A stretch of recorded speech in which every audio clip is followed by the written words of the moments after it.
हाँ तो नमस्ते प्यारे बच्चों। कैसे आप लोग? उम्मीद करता हूँ बहुत अच्छे होंगे। और क्रैश कोर्स की पहली क्लास में आप सभी का बहुत बहुत स्वागत है। जल्दी से आप सभी लोग लाइव क्लास में जुड़ेंगे। प्यारे बच्चे, यहाँ पर दो कोर्स के विद्यार्थी हैं। एक तो फुल कोर्स के हैं, एक तो क्रैश कोर्स के हैं। आज सब लोग एक साथ मुझे सुन पा रहे होंगे। सब कुछ ठीक है? आप लोग मुझे सुन पा रहे हैं? यस, गुड मॉर्निंग बच्चों। यहाँ पर क्या होगा कि आप अपने ही कमेंट्स को देख पाएंगे, तो ज़्यादा आपको फोकस करना है इस पर कि आप कैसे चीज़ों को सीख पाएं। क्योंकि देखिए, अब जो समय बचा है ये थोड़ा सा भी इधर उधर करने का समय नहीं है, फालतू कमेंट्स पर ध्यान देने का समय नहीं है। अब का जो समय बचा है वो है एकदम 100%। जो हम लिखें उसको अपनी कॉपी पर लिखना है। तो चलिए अपनी अपनी कॉपी पर सब लोग लिखना शुरू करेंगे। जैसा कि आप देख पा रहे हैं, हमने ऊपर लिख दिया है कि बिहार बोर्ड मैट्रिक 2025। और सीधे शब्द में यहाँ हम लिख दिए हैं क्रैश कोर्स। सीधा शब्द में यहाँ हम क्रैश कोर्स लिख दिए हैं। और यहाँ लिखा है संस्कृत व्याकरण और लेक्चर नंबर 1। आइए बच्चों, सबसे पहले श्री गणेशाय नमः। गणेश जी का आशीर्वाद जरूरी है। और माँ शारदे का भी आशीर्वाद लीजिए, क्योंकि आज से आप एक बहुत बड़े लक्ष्य की ओर बढ़ रहे हैं। आज से जो आपका लक्ष्य होने जा रहा है वो होने जा रहा है ड्रीम। वो आपका लक्ष्य क्या है?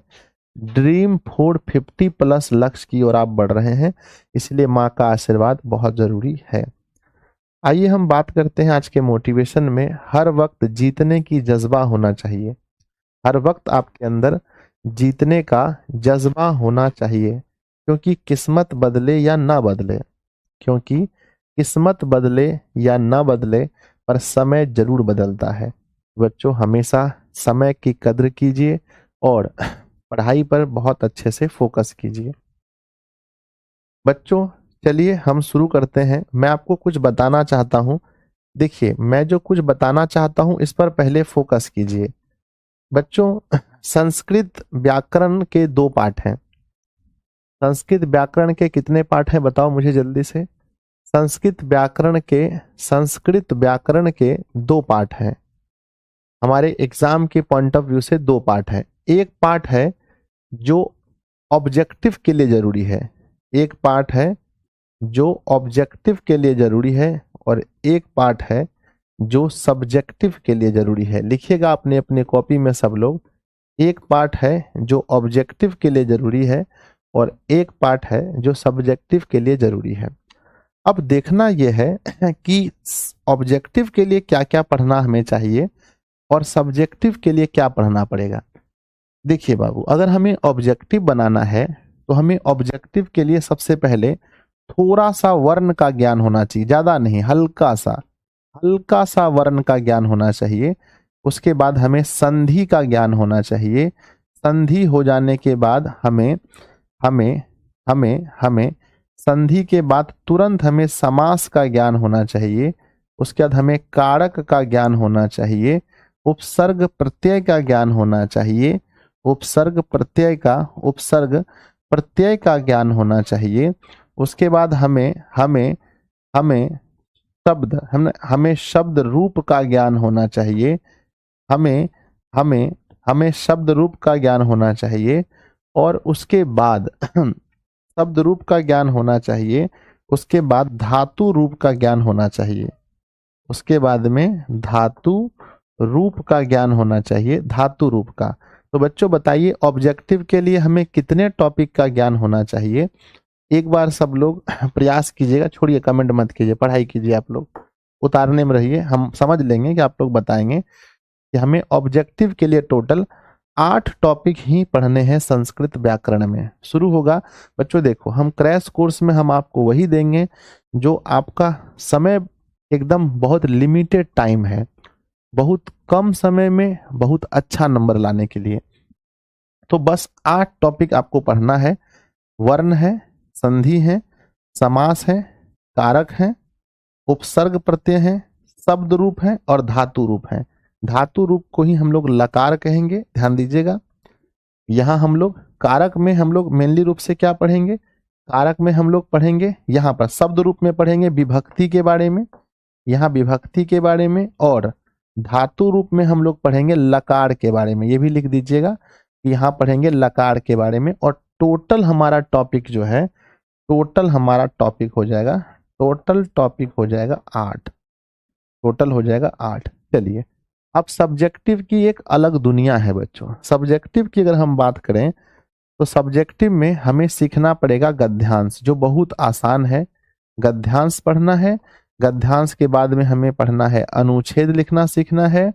अनुच्छेद के बाद, अनुच्छेद के बाद हमें पत्र लेखन सीखना है, और पत्र लेखन सीखने के बाद, पत्र लेखन है ना, गद्यांश पढ़ना है, अनुच्छेद पढ़ना है, और फिर पत्र लेखन सीखना है। और पत्र लेखन के बाद हमें अनुवाद सीखना है, अनुवाद, है ना, अनुवाद सीखना है। तो मेरे बच्चे, यहाँ मोटा मोटी आपका हो गया 13 नंबर, 7 नंबर, 8 नंबर, 6 नंबर। कितना हुआ जोड़िए तो हो गया पूरा क्या 13, 1 सेकेंड, 13 प्लस में 7 हो गया 20, और 6 26, और सॉरी 13 और 7, 13 और 7 20 और 8 28, 28 और 6, 28 और 6 34 हो गया, और किताब का क्वेश्चन आंसर हो गया। हाँ ठीक है बस। तो मेरे बच्चे बताइए कितने टॉपिक हमें पढ़ने हैं सब्जेक्टिव के लिए। सब्जेक्टिव के लिए हमें मेनली रूप से कितने टॉपिक पढ़ने हैं? तो गुरुजी, सब्जेक्टिव के लिए हमें मेनली रूप से 4 टॉपिक पढ़ने हैं। कितने पढ़ने हैं? 4। पहला गद्यांश है, दूसरा अनुच्छेद, तीसरा पत्र लेखन, और अनुवाद। तो बच्चों टोटल टॉपिक की संख्या, टोटल टॉपिक की संख्या 4 है। समझ गए आप लोग? तो ऑब्जेक्टिव के लिए हमें 8 टॉपिक पढ़ने हैं, और सब्जेक्टिव के लिए 4 टॉपिक पढ़ने हैं। ठीक है, तो चलिए जल्दी से आप लिख लीजिएगा।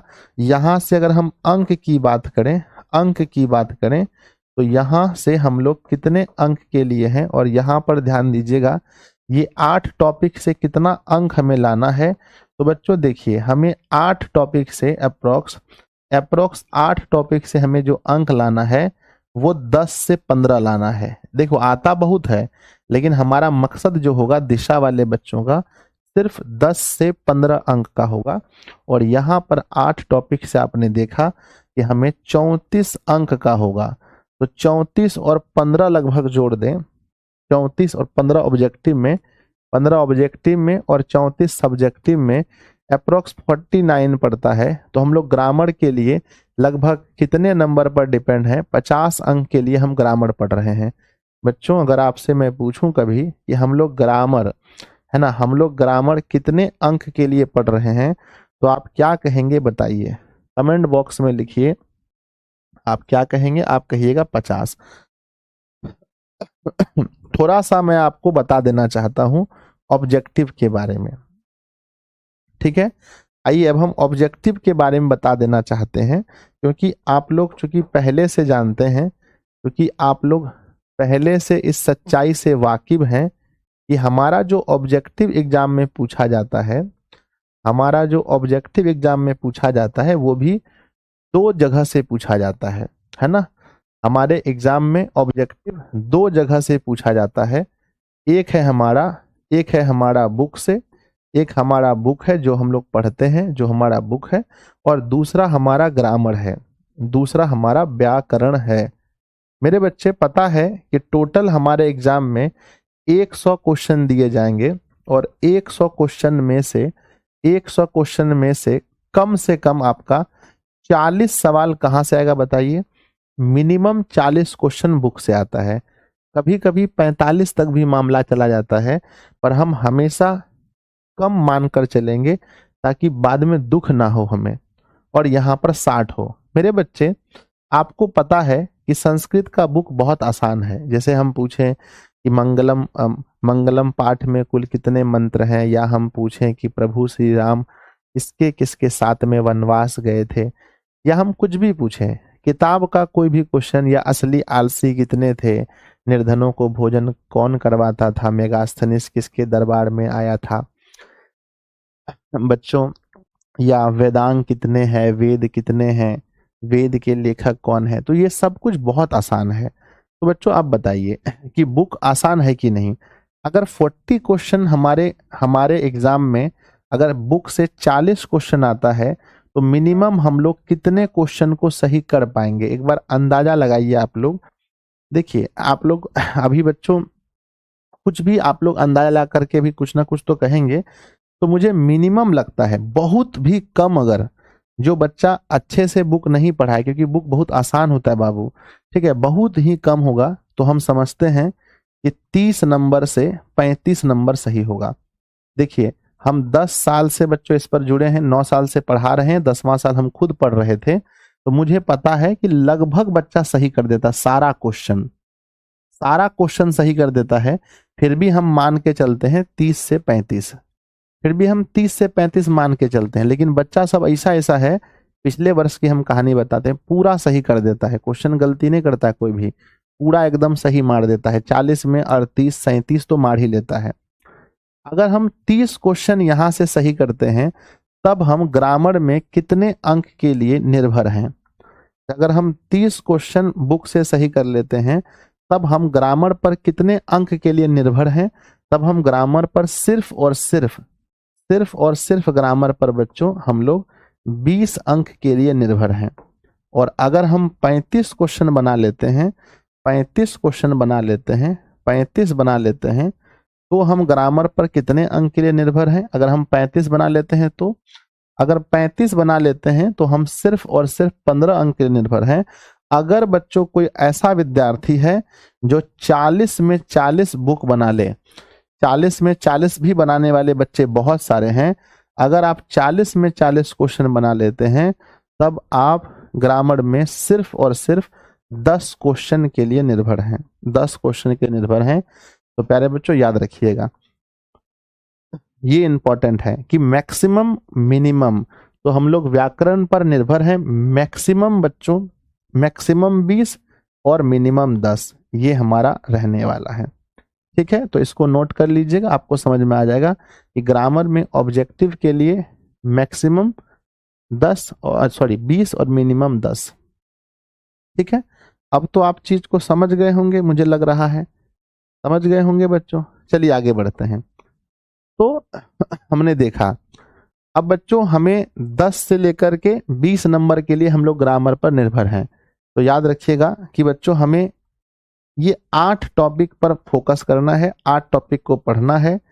बच्चों क्या हमें ये प्रयास करना है, क्या हम संस्कृत व्याकरण में एकदम पूरा विद्वान बनना है, ध्यान दीजिएगा, क्या हमें संस्कृत व्याकरण में विद्वान बनना है या हमें एग्जाम पर्पस से पढ़ना है। मेरे बच्चे बताइए, विद्वान बनना है या एग्जाम के पर्पस से पढ़ना है, एग्जाम के पर्पस से। तो देखिए याद रखिएगा कि बच्चों हम लोग तो कभी भी संस्कृत व्याकरण में हम विद्वान बनने के लिए नहीं पढ़ेंगे, हम लोग सिर्फ और सिर्फ पढ़ेंगे हमारे एग्जाम के पॉइंट ऑफ व्यू से कि भाई देखो कि आगे हमारा आगे संस्कृत कंटिन्यू नहीं होगा। आपको पता है कि 10th क्लास के बाद हमें संस्कृत नहीं पढ़ना है, सिर्फ 10th क्लास में ही संस्कृत पढ़ना है। तो हमें मेरे बच्चे सिर्फ और सिर्फ जो है सिर्फ और सिर्फ एग्जाम के पर्पस से पढ़ना है।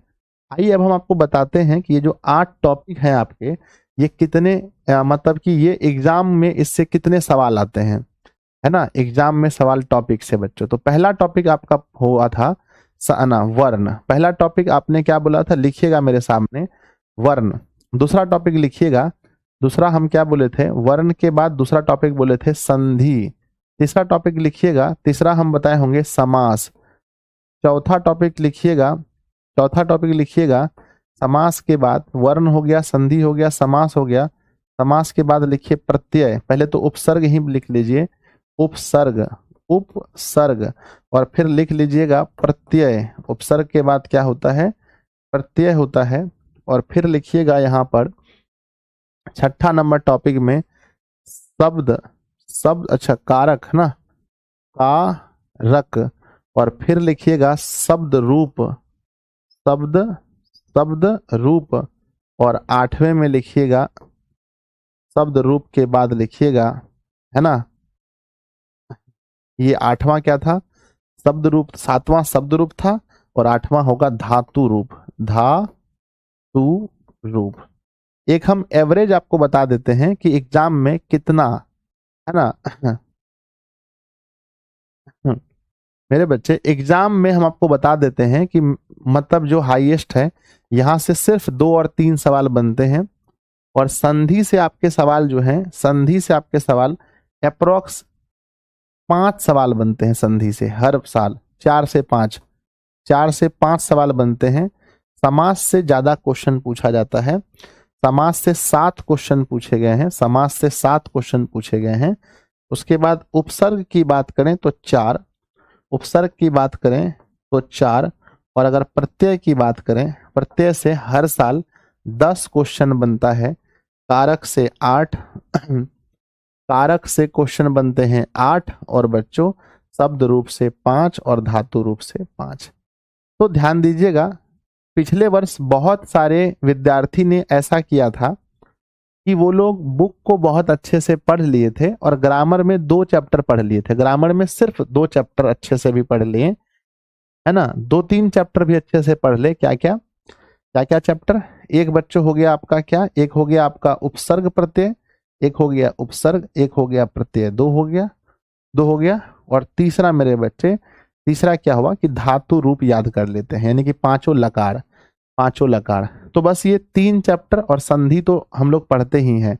बस बहुत सारे बच्चे ऐसा कर रहे थे कि सिर्फ 4 चैप्टर पढ़ के भी हो रहा था, लेकिन हम लोग ऐसा गलती नहीं करेंगे, है ना सर। क्रिया, संज्ञा, सर्वनाम, यहाँ संज्ञा सर्वनाम सब नहीं पढ़ना है हम लोग। क्या हम ऐसा करेंगे बच्चों कि हम बस 4 चैप्टर पढ़ लेंगे, या हम लोग सभी चैप्टर को पढ़ेंगे, ताकि अगर अगर पढ़े हुए चैप्टर से भी अगर कठिन सवाल आ जाए तो हम किसी दूसरे चैप्टर से बना सकते हैं। तो बताइए, क्या हम लोग सभी चैप्टर को पढ़ेंगे? यस और नो? यस बच्चों, हमारा पूरा जो मकसद है, हमारा पूरा मकसद है सभी चैप्टर को पढ़ने का, ऑल चैप्टर को पढ़ने का मकसद है, यानी 8 में से 8 चैप्टर को अच्छे से पढ़ने का मकसद है, ताकि ग्रामर में हमारा क्वेश्चन नहीं छूटे। बच्चों, जब भी आप संस्कृत की बात करते हैं तो आप देखिएगा, आप डरिएगा नहीं। संस्कृत में बच्चों कभी भी नहीं डरिएगा। संस्कृत में 2 पाठ हम आपको बताए हैं बच्चों, 2 पाठ है हमारा। कौन कौन सा? देखिए 2 पाठ संस्कृत में कौन कौन सा है? तो संस्कृत में 2 पाठ हमारा है, एक है बुक, एक है बच्चों बुक, और दूसरा है ग्रामर। देखो, समझ के पढ़ना बहुत जरूरी है, झुट्ठो पढ़ रहे हो तो अलग बात है। देखिए बच्चों, हमने आपको पहले से ही बुक के बारे में बताता हूं कि बुक बहुत हल्का है, बुक बहुत आसान है, और देखिए इसका हम 1 शॉट डाले हुए हैं। तो जितने भी बच्चे हैं मैं आपको कहूंगा कि भैया, जो हम 1 शॉट पढ़ा दिए हैं उससे अच्छा 1 शॉट नहीं पढ़ा पाएंगे, ठीक है। जो 1 शॉट पढ़ा दिए हैं, कौन कौन बच्चे पढ़े हैं एक बार हाथ उठा दीजिएगा आप लोग, है ना। जो हम आपको बुक पढ़ा दिए हैं उससे अच्छा बुक नहीं पढ़ा पाएंगे। इसीलिए आप देखिएगा, आपके बैच में चाहे आप क्रैश कोर्स के विद्यार्थी हैं चाहे फुल कोर्स के विद्यार्थी हैं, आपके बैच में आप देखिएगा इसका 1 शॉट है बच्चों डाला हुआ, इसका 1 शॉट लेक्चर है। आप वहां से इसको देख लीजिए। हम यही कहेंगे कि 1 शॉट लेक्चर देख कर आइए, हम सिर्फ रिवीजन करा देंगे बच्चों। आप 1 शॉट लेक्चर देख के आइए, हम सिर्फ क्या करा देंगे? हम सिर्फ रिवीजन करा देंगे, रिवीजन करा देंगे। 1 शॉट लेक्चर बच्चों, अब क्या 1 शॉट लेंगे? ये पहले से ही 1 शॉट है, तो टाइम बर्बाद करके कोई फायदा नहीं है। मैं आप लोगों को कहूंगा कि समय बर्बाद करके कोई भी फायदा नहीं है। यानी जो 1 शॉट हम पढ़ा दिए हैं, क्योंकि आपको भी मुझे समय देना पड़ेगा, मेरी बात को समझिए आप। हम भी आपको पढ़ाने में समय देंगे, आप भी पढ़ने में समय दीजिएगा। अब ये कोई झूठ, ये फालतू बात हो जाता है कि सर नहीं हम तो पढ़बे करेंगे। किसको किसको जिद है कि सर हम तो फिर से आपसे संस्कृत बुक पढ़ेंगे? संस्कृत बुक पढ़ने का मेरे बच्चे जिद आपको है। मेरा मानना है आपको कि आपको 1 शॉट जो दिया गया है, क्योंकि हम पहले भी पढ़ाए हैं, फुल बैच में भी 1 शॉट ही पढ़ाए हैं, तो फुल बैच में 1 शॉट संस्कृत का बुक है। और अगर आप बात करते हैं इसका क्या बोलते हैं, क्रैश कोर्स में, तो क्रैश कोर्स में भी हम डलवा दिए हैं वन शॉट। तो वन शॉट लेक्चर देखिए, लाइव भी पढ़ने में आपको उतना समय लगेगा और रिकॉर्डेड पढ़ने में उतना समय लगेगा। तो चुपचाप पहले जो है आप इसका रिकॉर्डेड पढ़ के आएंगे। हाँ, हम ऐसा नहीं करें कि हम नहीं, हम आपको आएंगे, हम ओवरऑल अच्छे से बताएंगे, ओवरऑल बताएंगे, क्वेश्चन आंसर करा देंगे। ठीक है, हम बच्चों आपको एक एक लाइन पढ़ के नहीं सुनाएंगे। ये समय बचेगा तो हम कहीं और लगाएंगे, समझ गए ना? समय बचेगा तो हम कहीं और लगाएंगे, यानी किसी और विषय पर हम लोग मेहनत करेंगे जो विषय पहले से बहुत अच्छा पढ़ा दिए हैं। यानी हम बच्चों कितना भी कोशिश कर लें उससे अच्छा नहीं पढ़ा सकते आपको। जितना अच्छा हम बुक आपको एक बार पढ़ा दिए हैं उससे अच्छा दोबारा बुक नहीं पढ़ा सकते, इसलिए उसमें आप समय बर्बाद मत कीजिए। ठीक है, हम आपको याद दिलाते हैं 2022 या 23 के बैच में हम बच्चों फुल बैच में हिंदी नहीं पढ़ाए थे। फुल बैच में हिंदी नहीं पढ़ाए थे। क्यों नहीं पढ़ाए थे? क्योंकि हम 22 में पढ़ा चुके थे। जब 22 में पढ़ा दिए हैं तो फिर उसे 23 में पढ़ा के क्या फायदा? कई बार इतना अच्छा पढ़ा देते हैं कि दोबारा उतना अच्छा नहीं हो सकता है। तो इसका वन शॉट देख लीजिएगा। ठीक है, इसका वन शॉट आप लोग आज से ही शुरू कर दीजिएगा। जितने भी क्रैश कोर्स वाले विद्यार्थी हैं इसका वन शॉट देखना शुरू कर दीजिएगा आज से ही। कितना चैप्टर है? 14 चैप्टर है। कितना दिन लगेगा? 14 चैप्टर है ना? 14 चैप्टर एक दिन में सब मत देखना, ठीक है?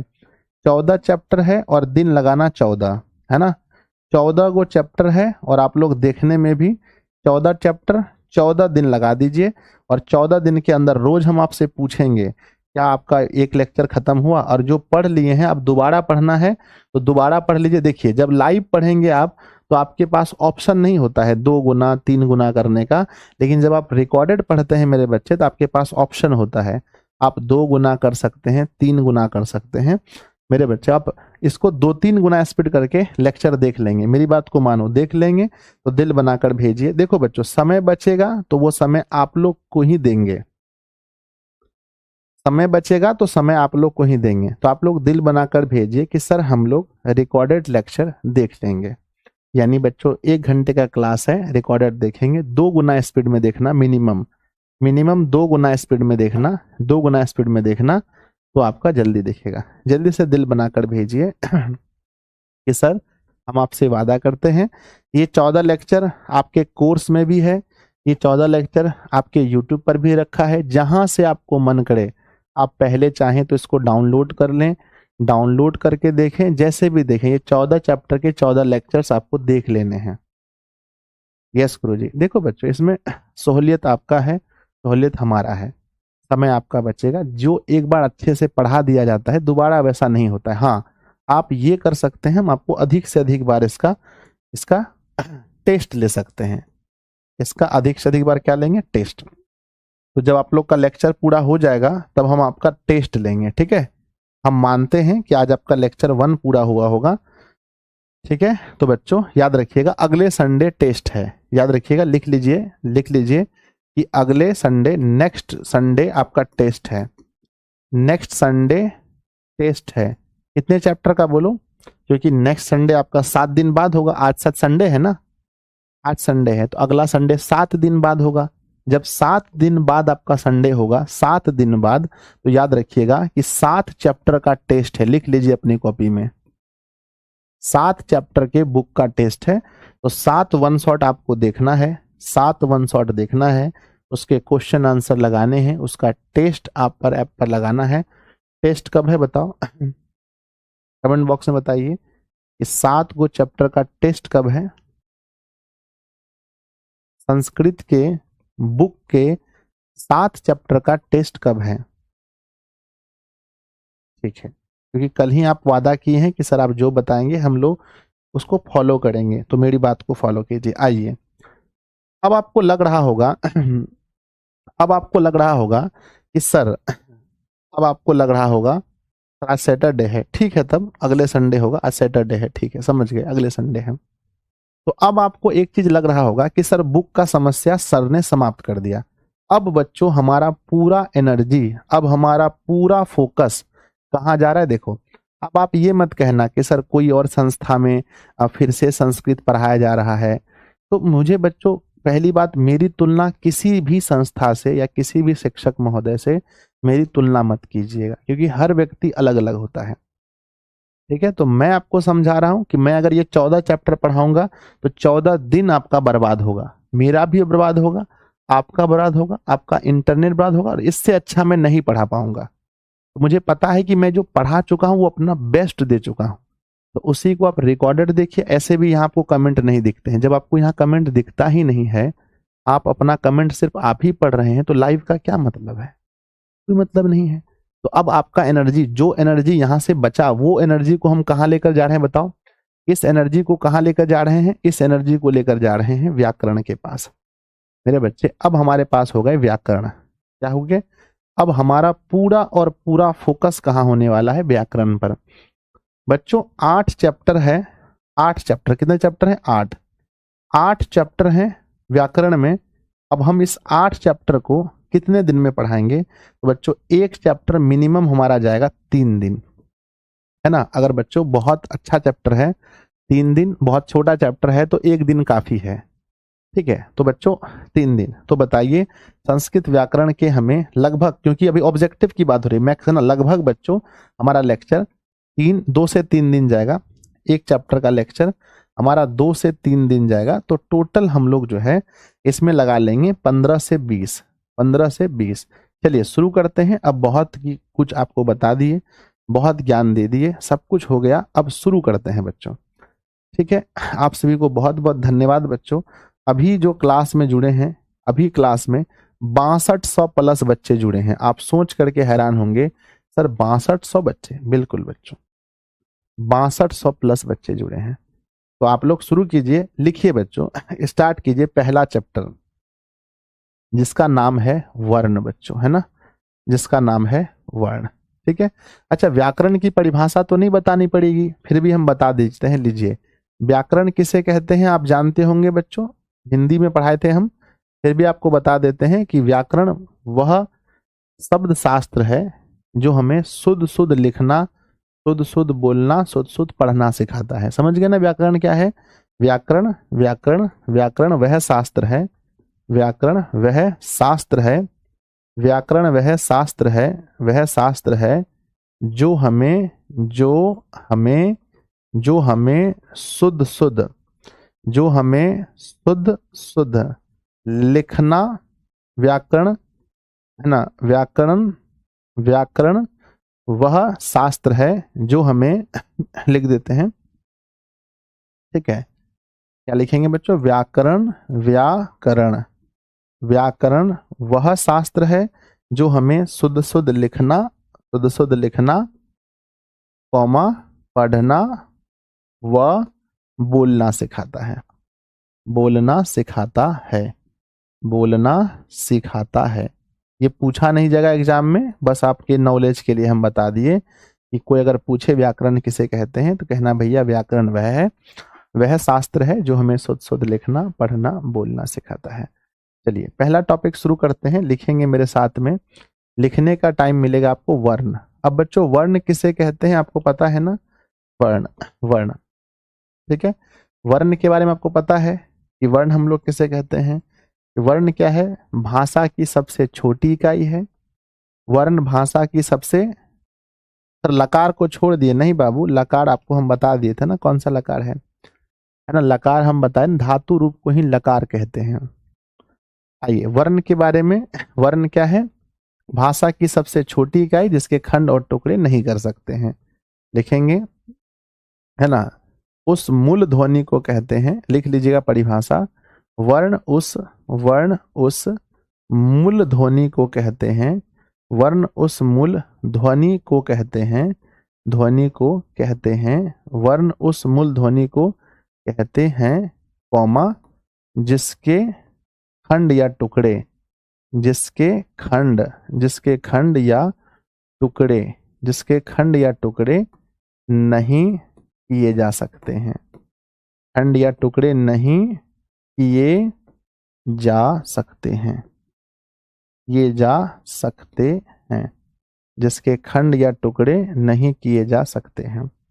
बच्चों वर्ण के बारे में बहुत बेसिक नॉलेज आपके पास होना चाहिए, है ना, बहुत बेसिक नॉलेज होना चाहिए वर्ण के बारे में। बच्चों जैसे बताओ क्या क्या होगा, जैसे क्या क्या आ जाएगा इसमें? जैसे बताइए, जैसे हम लिखेंगे, जैसे वर्ण में लिखेंगे जैसे। देखो हम पढ़ रहे हैं संस्कृत, लेकिन ये अप्रोक्स हिंदी के तरह ही होता है, तो आपको ज्यादा टेंशन नहीं लेना, क्योंकि इसकी भी लिपि देवनागरी है, तो हिंदी की तरह ही होगा। वर्ण उस मूलध्वनि को कहते हैं जिसके खंड या टुकड़े नहीं किए जा सकते हैं, जैसे अ, आ, ह्रस्व ई, दीर्घ ई, ठीक है ना, डॉट डॉट जाएगा बच्चों इस तरह से। अब बताइए वर्णों के समूह को क्या बोलेंगे मेरे बच्चे, लिखते चलिएगा मेरे साथ में। खाली हॉट टॉपिक पढ़ाएंगे, जो परीक्षा के लिए जरूरी है वही पढ़ाएंगे, फालतू कुछ भी नहीं पढ़ाएंगे क्रैश कोर्स में, ठीक है ना। तो वर्णों के समूह को, वर्णों के समूह को, वर्णों के समूह को क्या कहते हैं बच्चों बताइए। वर्णों के समूह को एग्जाम में पूछा जाएगा तो लिखना है, वर्णों के समूह को वर्णमाला, वर्णों के समूह को वर्णमाला कहते हैं। ये भी लिख लीजिएगा कि वर्णों के समूह को वर्णमाला कहते हैं बच्चों। वर्णों के समूह को वर्णमाला कहते हैं। फिर आपको पता होना चाहिए कि वर्ण कितने प्रकार के होते हैं, बताइए बताइए वर्ण। तो बच्चों लिखेंगे वर्ण दो प्रकार के होते हैं, लिख लीजिए कि वर्ण कितने प्रकार के होते हैं। वर्ण दो प्रकार के होते हैं, वर्ण दो प्रकार के होते हैं, वर्ण दो प्रकार के होते हैं बच्चों। आपको पता है कि वर्ण जो है दो प्रकार के होते हैं, वर्ण दो प्रकार के होते हैं। अब हम थोड़ा सा आगे बढ़ते हैं बच्चों। हमने जैसा कि कहा कि वर्ण जो होते हैं वो दो प्रकार के होते हैं। वर्ण कितने प्रकार के होते हैं, तो मेरे बच्चे वर्ण दो प्रकार के होते। ओहो कहाँ चला गया,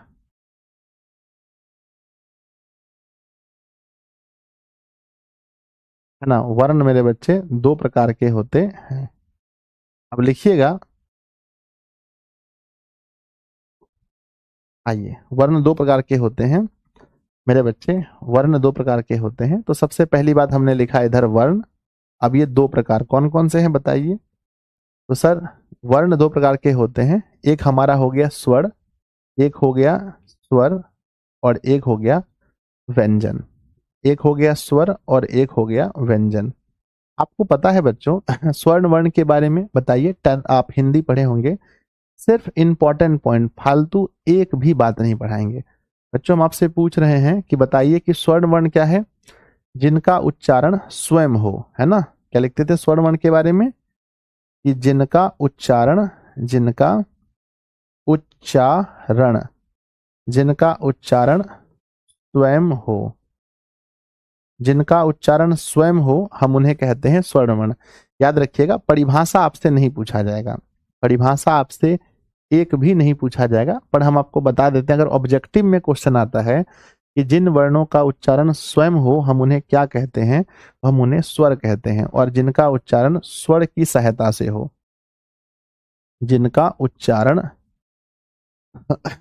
जिनका उच्चारण स्वर वर्ण की सहायता से हो, स्वर्ण वर्ण की सहायता से हो, स्वर्ण वर्ण की सहायता से हो, जिनका उच्चारण स्वर्ण वर्ण की सहायता से हो, हम उसे क्या बोलेंगे, जिनका उच्चारण स्वर्ण वर्ण की सहायता से हो हम उन्हें व्यंजन कहेंगे। बच्चों अगर हम बात करें कि कुल वर्ण कितने हैं, तो जो जो हिंदी में है वही संस्कृत में, क्योंकि दोनों की वर्णमाला सेम है, दोनों की लिपि सेम है। तो बच्चों वर्ण कुल कितने हैं, 52 हैं। अब बात हो रही है कि जिनका उच्चारण स्वयं हो और जिनका उच्चारण स्वर वर्ण की सहायता से हो। तो इसका जैसे देख लीजिए उच्चारण स्वयं कैसे हो रहा है, जैसे में आ जाएगा अ, जैसे में आ जाएगा आ, ह्रस्व ई, दीर्घ ई, डॉट डॉट चलेगा। और यहाँ पर आ जाएगा जैसे में, यहाँ जैसे में शुरू हो जाता है, जैसे में शुरू होता है क, नोट कीजिएगा मेरे साथ में, ख, ग, डॉट डॉट, ये सब आ गया आपका व्यंजन। बच्चों याद रखिएगा याद रखिएगा हिंदी का वर्ण अलग होता है, नहीं सर दोनों सेम होता है। बच्चों अगर हम आपसे पूछें कि स्वर्ण वर्ण की संख्या, यहाँ थोड़ा सा ध्यान देना है कि स्वर्ण वर्ण की संख्या में ध्यान देना है बच्चों, स्वर्ण वर्ण की संख्या में ध्यान देना है। तो स्टार देकर के लिखिए स्वर्ण वर्ण की संख्या, एग्जाम में सिर्फ स्वर्ण पूछा जाता है, तो स्वर्ण वर्ण की संख्या, स्वर्ण वर्ण की संख्या, है ना। संस्कृत में क्या होता है ना कि स्वर्ण वर्ण की जो संख्या है बच्चों, 2 वर्ण इसमें जुड़ जाते हैं। जैसे कि आपका एक री होता है, एक री होता है, तो यहाँ पर री में एक एक यहाँ बड़ी री हो जाता है, और इसमें एक लिड़ी भी जुड़ जाता है, लिड़ी। तो 2 वर्ण यहाँ स्वर वर्ण में क्या होता है कि 2 एक्स्ट्रा जुड़ जाता है। जब एक्स्ट्रा 2 जुड़ेगा, 2 एक्स्ट्रा जुड़ेगा बच्चों, तो टोटल स्वर्ण वर्ण की संख्या कितनी हो जाएगी? तो सर देखिए, टोटल स्वर्ण वर्ण की संख्या अगर हम देखें तो ये 13 हो जाता है। याद रखिएगा कि टोटल 13 होता है ना। अगर आप हिंदी पढ़ रहे हैं और उसमें आपसे पूछा गया है कि स्वर्ण वर्ण कितने हैं, तो हिंदी में आप 11 कहिएगा। लेकिन जब संस्कृत आप पढ़ रहे हैं तो यहाँ पूछा गया है तो 2 बढ़ा दीजिएगा, और ज्यादा कुछ नहीं है। चलिए, क्या आपको मालूम है इनके प्रकार के बारे में मेरे बच्चे? स्वर्ण वर्ण के कितने प्रकार हैं? तो स्वर्ण वर्ण के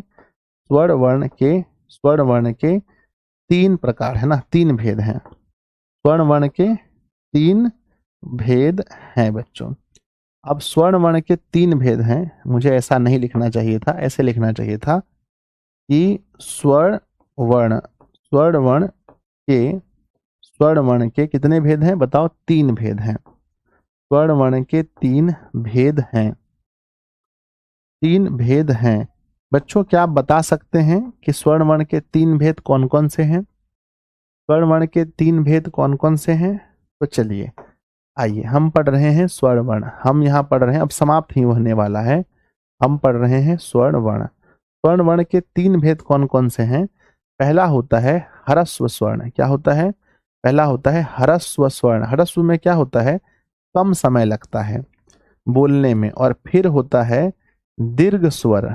पहला ह्रस्व, फिर दीर्घ, और तीसरा में 3 गुना समय लगता है, जिसे पुलुत स्वर कहते हैं। तो बच्चों, एक ह्रस्व स्वर होता है, एक है ना, पहला एक होता है ह्रस्व स्वर, दूसरा होता है दीर्घ स्वर, और तीसरा होता है पुलुत स्वर। तो स्वर 3 होते हैं मेरे बच्चे। स्वर्ण कितने होते हैं? स्वर्ण वर्ण के प्रकार पूछे, स्वर्ण वर्ण के भेद, स्वर्ण वर्ण के भेद पूछा जाएगा तो कहिएगा 3 होते हैं, एक ह्रस्व, एक दीर्घ और एक पुलुत।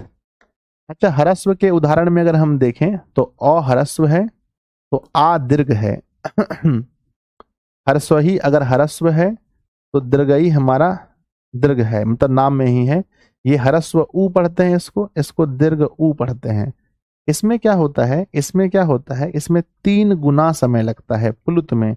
जैसे ओम, जैसे ओम होता है, ये ओम जैसे पढ़ते हैं ओम, या ऐसा ओम यहाँ आता है। खैर एग्जाम में पूछा नहीं जाएगा ये वाला, मैं आपको पढ़ा दिया, लेकिन भेद पूछा गया है बच्चों। अब भेद पूछा गया है इसीलिए मैंने आपको बताया कि भेद पूछा गया है। ठीक है, इसके बाद हम कहाँ पढ़ेंगे? इसके बाद हम पढ़ रहे हैं, कहाँ पर? हम पढ़ रहे हैं व्यंजन वर्ण के बारे में। बच्चों, जैसा कि आपको पता है व्यंजन वर्ण के बारे में, व्यंजन वर्ण में हम 3-4 चीज को याद रखेंगे। सबसे पहला चीज ये रखेंगे कि बताइए अस्पर्श व्यंजन कितने हैं, अस्पर्श व्यंजन कितने हैं। और दूसरा बच्चों हम आपको कहेंगे कि अंतस्थ व्यंजन कितने हैं, अंतस्थ व्यंजन कितने हैं। और तीसरा हम याद रखना है बच्चों कि ऊष्म व्यंजन कितने हैं, ऊष्म व्यंजन कितने हैं, ये याद रखना है बच्चों, ऊष्म। ठीक है, जब हम बच्चों 10th क्लास में पढ़ते थे, जब हम 10th क्लास में पढ़ते थे तो बड़ा हमको ना एक बात का दिक्कत होता था, है ना, हमें बहुत एक बात का दिक्कत होता था। ठीक है ना, बहुत दिक्कत होता था कि सर ये अस्पर्श तो ठीक है, अस्पर्श की संख्या 25 है, ये सबको पता है। अंतस्थ को लेकर और ऊष्म को लेकर हम बहुत मतलब कंफ्यूजन में रहते थे।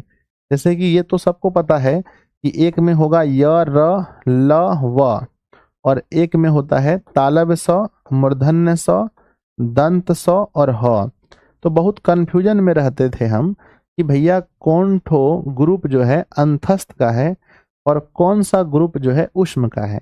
तब लेकिन अब जो है कि ऐसा नहीं होता है ना। अब जो है कि हमको एक ट्रिक याद पता हो गया कि देखिए बाबू, है ना, ये य र ल व तो ये पहले है। अगर आप य ल व पढ़ते हैं, जो बचपन में पढ़े होंगे, तो य ल व पहले होता है, शुरू होता है य र ल व, तब ना आता है ताले स। तो ये है शुरू, ये शुरू है। तो शुरू वाला शुरू में जाएगा, यानी अ से, यहाँ ध्यान दो ना, अ लिखा है यहाँ अ, तो कोई भी चीज शुरू होता है अ से, और यहाँ भी शुरू होता है य से, तो अ के बाद बोलो ट्रिक याद रखिएगा, अ के बाद य, अ के बाद य, तो याद रखिएगा यहाँ पर आपका आएगा य र ल व, ठीक है। यहाँ पर आएगा तालब श, मूर्धन्य श, दंड श, ह। तो ऐसे के बाद हमें पता है कि अ के बाद क्या आता है, तो अ के बाद य आता है, इसीलिए हमें आज तक याद है कि अब हम नहीं भूलते हैं बच्चों कभी भी, ठीक है। तो ये हो गया। इसके बाद भी आपको व्यंजन में याद रखना है मेरे बच्चे, चौथे में याद रखना है कि अस्पर्श हो गया, अंतस्थ हो गया, उष्म हो गया, इसके अलावे होते हैं अयोग्यवाह। क्या होते हैं? अयोग्यवाह। अयोग्यवाह में क्या होता है, यानी आप योग करना चाहते हैं फिर भी योग नहीं होता है, इसी को अयोग्यवाह कहते हैं। जैसे बच्चों हमारा अनुस्वर और अ विसर्ग अ, ये दोनों अयोग्यवाह में आता है। बच्चों द्विगुण व्यंजन भी होता है, याद रखिएगा, हमारे द्विगुण व्यंजन भी होता है, याद रखिएगा। द्विगुण व्यंजन में आपका ड और ढ आ जाता है ना, ये वाला जो ड है और ये वाला जो ढ है, ये दोनों आ जाता है। ये कभी र के तरह उपयोग होता है, कभी ढ के तरह, ठीक है। बस इतना आपको पता होना चाहिए। इसके अलावा हम कुछ आपको संयुक्त व्यंजन भी पढ़ाते हैं। इसके अलावा हम आपको संयुक्त व्यंजन पढ़ाते हैं। यहाँ तक नोट हो गया है? अगर आप उतार चुके हैं तो एक बार यस लिख कर भेजिए कि सर हम लोग यहाँ तक उतार चुके हैं। हर चीज हमारे कॉपी में, देखिए हम आप लोग से नोट्स मंगाएंगे तो आपको फोटो खींच के भेजना पड़ेगा, ठीक है। यहाँ उच्चारण स्थान नहीं पूछता, याद रखिएगा। पहली बात कि संस्कृत व्याकरण में आपको उच्चारण स्थान वाला टॉपिक नहीं पढ़ना है, वो आपको हिंदी में पढ़ना है मेरे बच्चे। एक बार जल्दी से बताइए, अगर आप लोग चीज को समझ चुके हैं, उतार चुके हैं तो बताइए है ना। आइए हम एक बक्से में बंद कर देते हैं ताकि आपका ये देखने में खूबसूरत लगे, ठीक है। चलो बाबू आइए। अब इसमें क्या है कि एक हम अलग से पढ़ाते हैं, ये चीज आपके एग्जाम में कभी कभी आता है, इसे हम लोग कहते हैं संयुक्त व्यंजन, है ना। संयुक्त व्यंजन कहते हैं, या इसी को हम लोग कई बार संयुक्ता अक्षर भी कह देते हैं। संयुक्ता अक्षर, है ना। अब ये संयुक्ता अक्षर की बातें हो रही हैं। संयुक्ता अक्षर में क्या क्या आता है, तो आपको बहुत अच्छे से पता है। संयुक्ता अक्षर में जो वर्ण हम लोग रखते हैं, है ना, एक तो पहले हो जाता है, एक तो हो जाता है पहला, एक हो जाता है क हलंत और जोड़ सौ हलंत, क हलंत और जोड़ अ, तो मिलकर क्या बनता है, मेन तो दो चीज को देखना है, ठीक है ना। और फिर बनता है सौ हलंत और जोड़ में रो हलंत, ठीक है। और फिर जो हलंत और जोड़ यो हलंत ना, ऐसे कुछ होता है ना बच्चों। तो बताना क्या बनता है इसमें से, इसमें से क्या बनेगा बताना मुझे जल्दी जल्दी से ठीक है। तो जोड़ने पर क्या बन जाएगा, तो जोड़ने पर मेरे बच्चे हमारा क्या बनता है, ये बन जाता है अक्ष, ये अक्ष बन जाता है, ये वाला हमारा त्र बन जाता है, और ये वाला हमारा ज्ञ बन जाता है, ठीक है ना। और इसी में अगर हम तालब श और र जोड़ दें तो ये हमारा स्र भी बना लेता है, स्र भी बन जाता है, स्र भी बन जाता है। चलिए, तो वर्ण में इससे अधिक हम लोग को टॉपिक नहीं पढ़ना था बच्चों। टॉपिक समाप्त हुआ, आप सभी को बधाई हो, ठीक है ना। एक बार सब लोग दिल बनाकर भेजिए ये सर बहुत अच्छी बात है ना। क्रैश कोर्स में हम आपको उतना ही पढ़ाएंगे जितना आपके लिए परीक्षा में जरूरी है, फालतू कुछ भी नहीं। तो बच्चों पहला चैप्टर आपका समाप्त हुआ जिसका नाम वर्ण है, और वर्ण में से सिर्फ और सिर्फ इतना नॉलेज अगर आपके पास है तो आप क्वेश्चन सही कर सकते हैं।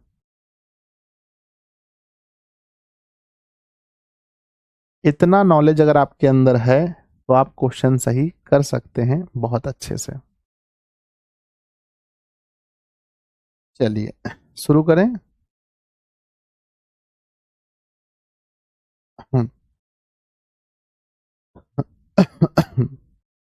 ठीक है। आइए बच्चों, इतना नॉलेज आपके अंदर होना चाहिए, चीजें बन जाती हैं बड़ी आसानी से। लिखिएगा, चैप्टर 2 शुरू कीजिए जिसका नाम है संधि। चैप्टर 2 शुरू कीजिए जिसका नाम है बच्चों संधि। देखिए, आप लोग को हम संधि पढ़ाए थे इस बार। बहुत सारे बच्चे फुल बैच में पढ़े थे, जो नहीं पढ़े थे तो हम बता देते हैं कहाँ से पढ़िएगा। ठीक है, हम आपके इसी बैच में आपका हिंदी व्याकरण वाले सेक्शन में आप जाएंगे, हम आपको वन शॉट डलवाए होंगे। तो या तो आप, दो ऑप्शन है, या तो आप जा सकते हैं, एक अपना चैनल है जिसका नाम है Disha Hindi and English classes. Disha Hindi and English classes अपना यूट्यूब चैनल है, वहां पर जाइएगा तो वहां आपको प्ले लिस्ट मिलेगा, जहां से जाकर के आप संधि पढ़ सकते हैं। ठीक है, या मेरे बच्चे, हम आपको आपके कोर्स में ही हिंदी वाले सेक्शन में आप जाएंगे, तो हिंदी वाले में जब व्याकरण वाले सेक्शन में जाएंगे तो वहां अगर वीडियो है तो अच्छी बात है, नहीं तो मैं डलवा दूंगा। ठीक है, तो संधि भी जो है आपको हिंदी का ही काम आएगा संस्कृत में। ये थोड़ा बहुत चीजें चेंज है, थोड़ा बहुत चीजें चेंज है ना, उसको हम लोग चर्चा कर लेंगे। चलिए बच्चों, तो अगर आप हिंदी में पढ़ लिए हैं, अगर कोई विद्यार्थी जी हैं जो पहले हिंदी में पढ़े हैं, तो एक बार मुझे बताइए। बड़ा उच्चारण स्थान नहीं पूछता है, यहाँ नहीं आता है। उच्चारण स्थान संस्कृत में नहीं पढ़ना है, हिंदी जब पढ़ाएंगे तो वहां पढ़ना था, हम पढ़ा दिए हैं हिंदी में। चलिए, तो संधि बच्चों, अगर परिभाषा कोई पूछे तो आपको पता है, परिभाषा आपको मालूम है अच्छे से। लीजिए, मैं इसको हटा देता हूं बगल में, ताकि आपका ये खराब ना लगे, नोट्स खराब ना बने। लीजिए, ये हम बता दिए कहाँ से पढ़ना है, तो जिनको जिनको पढ़ना है जाके पढ़ लीजिएगा। हिंदी में पढ़ लीजिए, संस्कृत में दिक्कत नहीं होगा।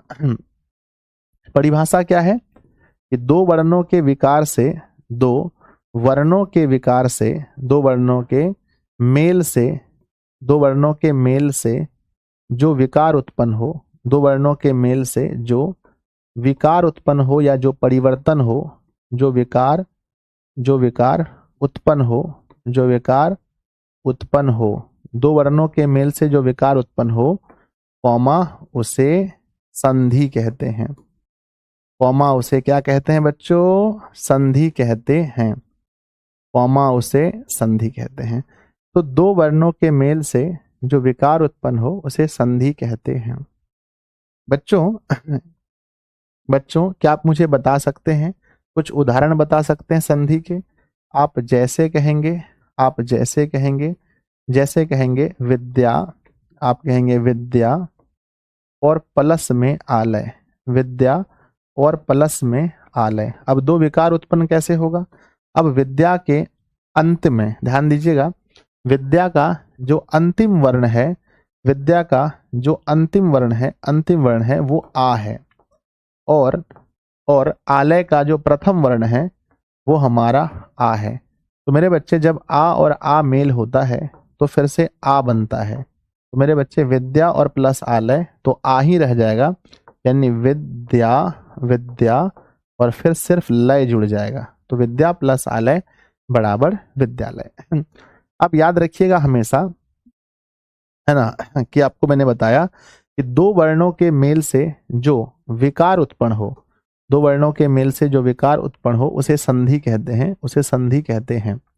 बच्चों, मैं 3-4 पॉइंट यहाँ लिखने जा रहा हूँ, उसको याद रखिएगा, है ना, लिख दीजिएगा। महत्वपूर्ण बिंदु, है ना, महत्वपूर्ण पॉइंट्स, है ना। महत्वपूर्ण पॉइंट्स कौन कौन है? पहला महत्वपूर्ण पॉइंट है बच्चों, पहला महत्वपूर्ण पॉइंट ये हुआ नंबर 1 में कि संधि में वर्णों का मेल होता है। एग्जाम में पूछा जाता है संधि में किसका मेल होता है, तो देखिएगा, संधि में वर्णों का मेल होता है। संधि में वर्णों का मेल होता है, पहली बात, संधि में वर्णों का मेल होता है ना। और वर्ण ही नहीं, निकटवर्ती वर्ण, ये भी लिखना जरूरी है। संधि में निकटवर्ती वर्णों का मेल होता है, निकट वाला जो होता है, संधि में निकटवर्ती वर्णों का मेल होता है, निकटवर्ती वर्णों का मेल होता है, निकटवर्ती वर्णों का मेल होता है। चलिए, दूसरा पॉइंट लिखेंगे बच्चों, लिखेंगे प्रथम शब्द के अंतिम वर्ण का, प्रथम शब्द के अंतिम वर्ण का, प्रथम शब्द के अंतिम वर्ण एवं एवं एवं द्वितीय शब्द के प्रथम वर्ण, एवं द्वितीय शब्द के प्रथम वर्ण का मेल, है ना, प्रथम वर्ण का मेल होता है, वर्ण का मेल होता है, मेल होता है। प्यारे बच्चों बताओ, हो गया?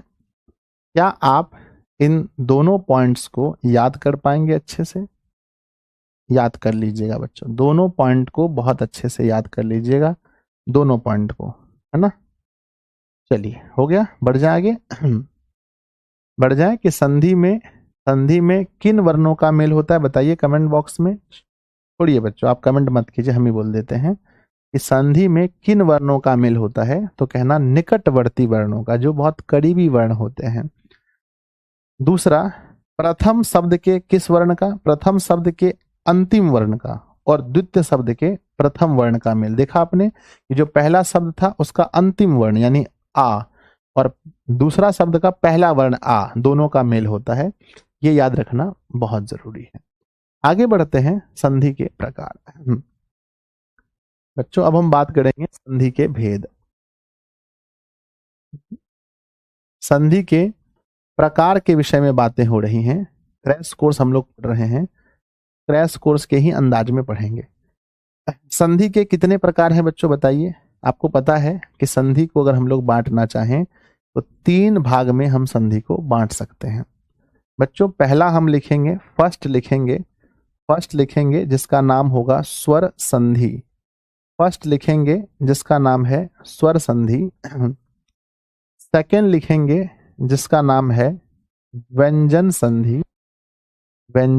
संधि, और थर्ड लिखेंगे जिसका नाम है विसर्ग संधि। मेरे बच्चे विसर्ग संधि, है ना। तो पहला हो गया स्वर संधि, पहला हो गया मेरे बच्चे स्वर, है ना। फर्स्ट अगर हम देखें तो पहला हो गया हमारा स्वर संधि, दूसरा हो गया हमारा व्यंजन संधि, और तीसरा हो गया हमारा विसर्ग संधि। तो बच्चे हम बात ये करते हैं कि स्वर संधि हो गया, व्यंजन संधि हो गया, आइए, स्वर संधि हो गया, व्यंजन संधि हो गया, और क्या हो गया, विसर्ग संधि। अब बातें ये हो रही हैं कि जो स्वर संधि है बच्चों, जो स्वर संधि है, ध्यान दीजिएगा, जो स्वर संधि है ना, स्वर संधि में किसका किसका मेल होगा बताइए? आप लोग पढ़े होंगे हिंदी में कि स्वर संधि में किसका मेल होता है। तो बच्चों याद रखिएगा कि स्वर संधि में स्वर और स्वर का मेल होता है, स्वर का मेल याद रखेंगे हमेशा कि स्वर संधि में स्वर और स्वर का मेल होता है। स्वर संधि में किसका मेल होता है? स्वर संधि में स्वर और स्वर का मेल होता है। स्वर संधि में किसका मेल होगा? तो याद रखिएगा कि स्वर संधि में स्वर और स्वर का मेल होता है। मेरे बच्चे यानी कि जब कोई स्वर वर्ण किसी स्वर्ण वर्ण से मिलेगा, जब कोई स्वर वर्ण किसी स्वर्ण वर्ण से मिलेगा तब जाकर के होता है स्वर संधि। एग्जाम में यही पूछा जाएगा कि स्वर के मेल से कौन सा संधि होता है? स्वर। और बच्चों व्यंजन में क्या होता है? व्यंजन में क्या होता है कि व्यंजन में क्या होता है कि बच्चों व्यंजन जो है ये स्वर या व्यंजन से मिलता है, ये दोनों से मिलता है, स्वर या व्यंजन से मिलता है ना। तो बच्चों यहाँ पर व्यंजन का स्वर या व्यंजन स्वर या व्यंजन से मेल समझ गए बच्चों? चलिए अब आपको पता होगा विसर्ग संधि में क्या होता है? विसर्ग संधि में क्या होता है? विसर्ग का इससे स्वर या व्यंजन के साथ मेल, विसर्ग का इससे। तो मेरे बच्चे विसर्ग का आपने देखा कि विसर्ग का जो है स्वर या व्यंजन के साथ मेल। नोट कीजिएगा सब लोग, सब लोग बहुत अच्छे से इस टॉपिक को नोट कर लीजिएगा कि ये सब बच्चों हॉट टॉपिक है, 100% जरूरी टॉपिक है। ठीक है, चलिए। स्वर स्वर का मेल है, मैं लिख देता हूं, स्वर स्वर का मेल है। स्वर स्वर का मेल है मतलब स्वर संधि है। और बच्चों व्यंजन का स्वर या व्यंजन के साथ मेल है तो ये व्यंजन संधि है। और विसर्ग का स्वर या व्यंजन के साथ मेल है तो विसर्ग संधि है। बच्चों क्या आप बता सकते हैं कि स्वर संधि के कितने भेद हैं? स्वर संधि के कितने भेद हैं? स्वर संधि के 5 भेद हैं। याद रखिएगा, ये भी बच्चों बहुत इंपॉर्टेंट पॉइंट बता रहे हैं कि स्वर संधि स्वर संधि स्वर संधि के 5 भेद हैं। स्वर संधि के 5 भेद हैं बच्चों। स्वर संधि के 5 भेद हैं। कितने भेद हैं बताइए? स्वर संधि के, एक सेकंड रुकिए बच्चों, इंपॉर्टेंट मैसेज है ना।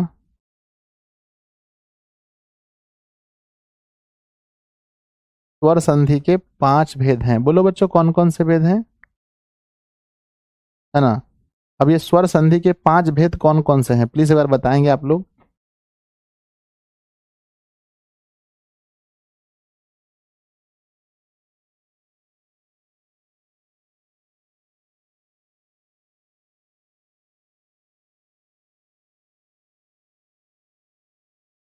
आइए अब बात करते हैं कि स्वर संधि के 5 भेद कौन कौन से हैं। लिखिए बच्चों, बताइए 5 भेद कौन कौन से हैं। तो सबसे पहला होता है दीर्घ स्वर संधि। दीर्घ स्वर संधि। दूसरा होता है, कुछ दिन पहले ही पढ़ाए थे, दीर्घ स्वर संधि। दूसरा होता है वृद्धि, है ना, गुण। दूसरा होता है गुण स्वर संधि। तीसरा होता है वृद्धि स्वर संधि। चौथा होता है यन स्वर संधि। और पांचवा होता है अयादि स्वर संधि। पांचवा क्या होता है बच्चों? पांचवा होता है अयादि स्वर संधि। अयादि स्वर संधि। तो टोटल हो गया बच्चों 5। टोटल हो गया 5। दीर्घ, गुण, वृद्धि, यन, अयादि। दीर्घ, गुण, वृद्धि, यन और अयादि। आइए, ये पांचों पांचों नाम अच्छे से याद रखिएगा। पांचों नाम कि दीर्घ स्वर संधि, गुण स्वर संधि, वृद्धि स्वर संधि, यन स्वर संधि, अयादि स्वर संधि। ठीक है, आपके एग्जाम में कभी ये नहीं पूछा जाएगा कि संधि के मतलब भेद के नाम लिखें। ऐसा नहीं, सीधा पूछा जाएगा कि भैया ये बताओ इस स्वर संधि के कितने भेद हैं। कितने भेद हैं तो आप कह देना भैया कि 5 भेद हैं, बात खत्म है स्वर संधि के। ठीक है ना। तो यहां से 2 सवाल याद रहे, 2 चीजें याद रहें, 2 चीजें याद रहें बच्चों। संधि के भेद बताइए, संधि के भेद, है ना। संधि के भेद कितने हैं जल्दी से? संधि के भेद पूछा जाता है। और दूसरा मेरे बच्चे, दूसरा क्या पूछा जाएगा? स्वर संधि के भेद, है ना, स्वर संधि के भेद। ठीक है ना। तो एक हो गया संधि के भेद और एक हो गया स्वर संधि के भेद। तो जब संधि का भेद पूछा जाएगा, आपको पता है कि संधि 3 प्रकार के हैं और स्वर संधि का भेद स्वर संधि 5 प्रकार के हैं। तो ये दोनों क्वेश्चन बहुत इंपॉर्टेंट है, याद रखिएगा, है ना। ये दोनों क्वेश्चन बहुत इंपॉर्टेंट है मेरे बच्चे, तो याद रखेंगे आप लोग, है ना, कि संधि के भेद हैं 3 और स्वर संधि के भेद हैं 5। आइए अब हम लोग शुरू करते हैं। शुरू होता है हमारा यहाँ से स्वर संधि। तो लिखिएगा हेडलाइन में, ऊपर में लिखिएगा स्वर संधि, है ना। स्वर संधि में से भी कौन सा संधि? तो देखिए ये स्वर संधि तो सही है, स्वर संधि तो सही है, लेकिन स्वर संधि में भी कौन सा संधि? तो स्वर का पहला वाला भेद, पहला भेद, यानी जिसका नाम है पहला भेद, फर्स्ट भेद, जिसका नाम है दीर्घ स्वर संधि। बच्चों दीर्घ स्वर संधि शुरू कीजिएगा, लिखिएगा आप सभी लोग अपनी कॉपी में, है ना, अच्छे से पढ़ा दिया जाएगा क्योंकि क्वेश्चन यहां से बनेगा। अब हम लिख रहे हैं बच्चों दीर्घ स्वर संधि।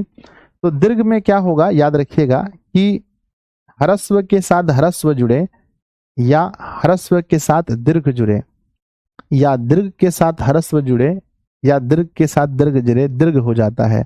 बोलो हाँ या ना, हाँ या ना। चलिए हम क्या कह रहे थे बच्चों, हमने बोला इस तरफ ह्रस्व हो, इस तरफ ह्रस्व हो या दीर्घ हो, कोई फर्क नहीं पड़ता। और मेरे बच्चे इस तरफ में भी, इस तरफ में भी ह्रस्व हो या दीर्घ हो। लेकिन जब रिजल्ट हमारा आएगा, जब रिजल्ट हमारा आएगा तो क्या बनकर आएगा बताइए। सर जब रिजल्ट आएगा तो रिजल्ट हमारा दीर्घ होगा, याद रखिएगा रिजल्ट दीर्घ होगा। 20 मिनट और बचा है क्लास, 1.5 घंटे से 1 मिनट भी ज्यादा क्लास हम नहीं लेंगे बच्चों। आइए अब बताया आपने कि ह्रस्व या दीर्घ हो, ह्रस्व और दीर्घ हो तो दीर्घ होता है। जैसे बच्चों अगर मैं आपसे कोई पूछे आज के बाद कि अ और प्लस अ जुड़ने से क्या होता है, या कोई पूछे कि अ के साथ आ जोड़ लेने से क्या होता है, या कोई पूछे आ के साथ अ जोड़ने से क्या होता है, क्योंकि ये सवाल आपके संस्कृत में सबसे ज्यादा क्वेश्चन यही आता है। ये जोड़ने वाला क्वेश्चन वर्ण को सबसे ज्यादा पूछा जाता है संस्कृत में बच्चों। बताएंगे प्लीज, नोट कीजिएगा मेरे साथ में, मेरे साथ में नोट कीजिएगा। आगे चलिए, या आपसे ये पूछा जाए कि भाई मेरे ह्रस्व ई के साथ में ह्रस्व ई जुड़ने से क्या होगा, ह्रस्व ई के साथ में दीर्घ ई जुड़ने से क्या होगा, ह्रस्व उ के साथ में ह्रस्व उ जुड़ने से क्या होगा, है ना। और मेरे बच्चे अच्छा अभी तो ह्रस्व ई ये भी चलेगा ना, दीर्घ ई जुड़ने से क्या होगा, या ऐसा हो सकता है कि दीर्घ ई के साथ में ह्रस्व ई जुड़ने से क्या हो जाएगा, या बच्चों ऐसा हो सकता है कि दीर्घ ई के साथ में दीर्घ ई जुड़ने से क्या होगा, या हो सकता है ह्रस्व उ के साथ में ह्रस्व उ जुड़ने से क्या होगा, ह्रस्व उ के साथ में दीर्घ। आप समझदार हैं, फिर भी पहली बार लिख देते हैं, फिर नहीं लिखेंगे हम इतना। ह्रस्व उ दीर्घ उ के साथ में दीर्घ उ जुड़ने से क्या होगा। तो मेरे विद्यार्थी जी आपको पता है कि हर स्थिति में, हर स्थिति में हम बड़ा वाला बनाएंगे, चाहे छोटा के साथ बड़ा जुड़े, बड़ा के साथ छोटा जुड़े, हर स्थिति में हमें बड़ा बनाना ही पड़ेगा। तो बच्चों ध्यान दीजिएगा, अ के साथ में जब हमारा अ जुड़ेगा तो भी यहाँ आ बनाएगा, यहाँ भी आ, यहाँ भी आ, यहाँ भी आ।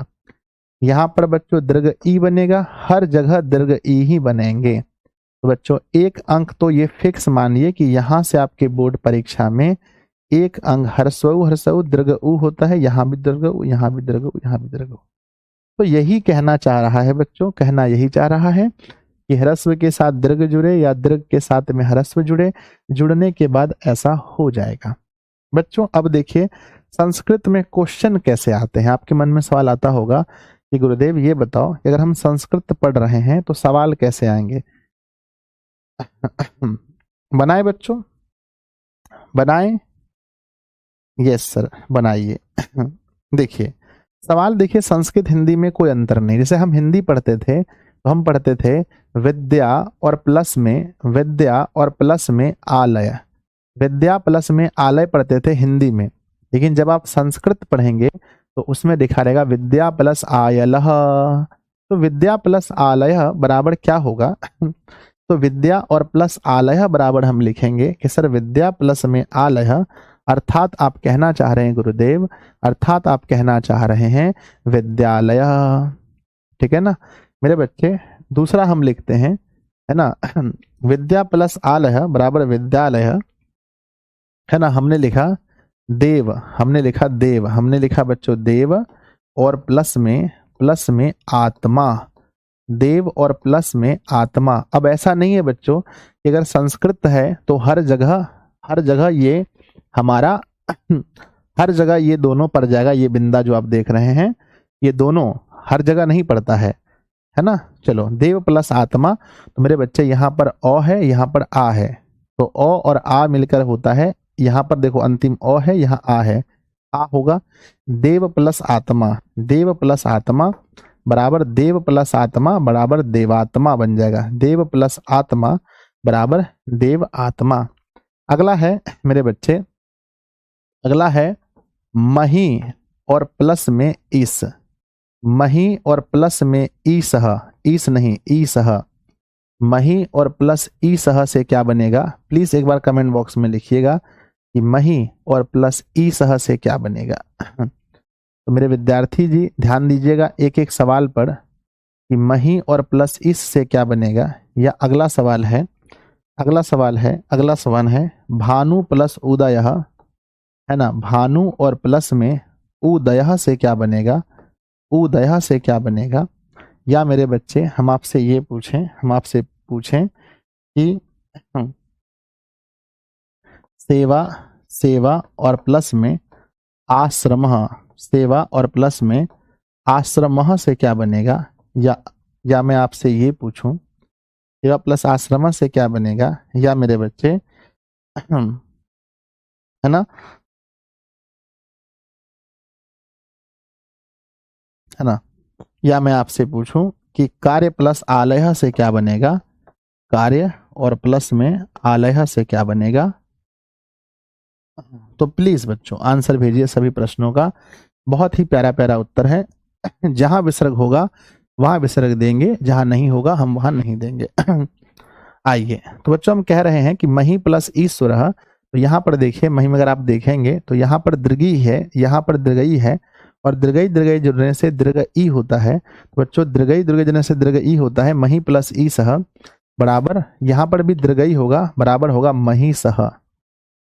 बच्चों भानु प्लस उदय ये हर्षुकार है और ये हर्षुकार है। जब हर्षुकार और हर्षुकार जुड़ता है तो हर्षऊ हर्षऊ द्रुगव हो जाता है। तो बच्चों हर्षऊ हर्षऊ द्रुगव हो जाता है। तो भानु प्लस उदय बराबर होगा भानुदय, भानुदय हो जाता है। मेरे बच्चे सेवा प्लस आश्रम, सेवा प्लस आश्रम बराबर सेवाश्रम हो जाएगा। सेवा प्लस आश्रम बराबर सेवाश्रम हो जाएगा। कार्य प्लस आलय, यहाँ पर अ है, यहाँ पर आ है। कार्य प्लस आलय बराबर होगा कार्यालय, कार्यालय, है ना, कार्यालय, है ना, कार्यालय, माफ कीजिएगा कार्यालय हो जाएगा ना, कार्यालय, कार्यालय।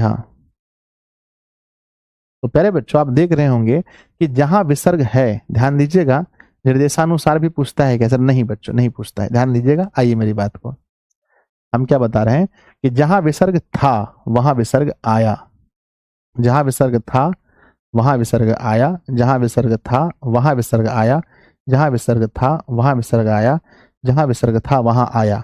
और मान लीजिए अगर विसर्ग नहीं होता तो, मान लीजिए संस्कृत ही पढ़ रहे हैं लेकिन विसर्ग नहीं है, संस्कृत ही पढ़ रहे हैं लेकिन विसर्ग नहीं है, तो क्या करेंगे? कुछ सवाल वो भी देख लीजिए कि जहां संस्कृत ही है लेकिन, है ना, लेकिन विसर्ग नहीं है। जैसे विद्या और प्लस में अर्थी, संस्कृत में ही है लेकिन इसमें विसर्ग नहीं है, विद्या प्लस में अर्थी, है ना।